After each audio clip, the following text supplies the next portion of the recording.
Tipo paano ko daw ni sasabihin kinanay. Bala na.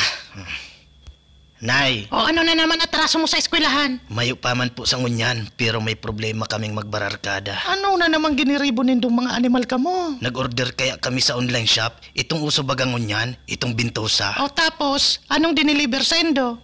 Di mo pagsabiyon sa ko na sarong kahon na may mga laog na kahoy sa kudgapo. Legit man na bintosa, ma. Kundi may dikit sa ng problema. Ano yan? Makulog na kaya ang likod ko.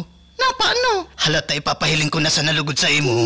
Ano ka nanunoy ko? Sinabihan ko na kaya sinda na dahi magparabakal-bakal ko ano-ano sa online. Hilinganing nangyari sa ko.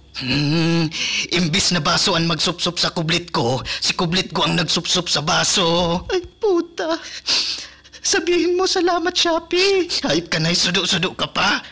Pero tamang-tama si abot mo. Katatapos pa lang kaya magbalingaw ni ama mo. Ano na namang ginibo ni tatay?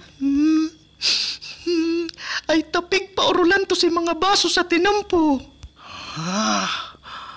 May soft drinks ka palang dyan, ay. Suodma ko pa ni sinasaray. Lipot. Raskalon ka, nay. O day ka na magparahiro dyan, titigisan. RC Cola, ang soft drinks na pinakamasiram sa kudbarato sa Campo Santo. Arsiko lang masarap. Hoy Junior, pakaraya daw ang sop-sop mo.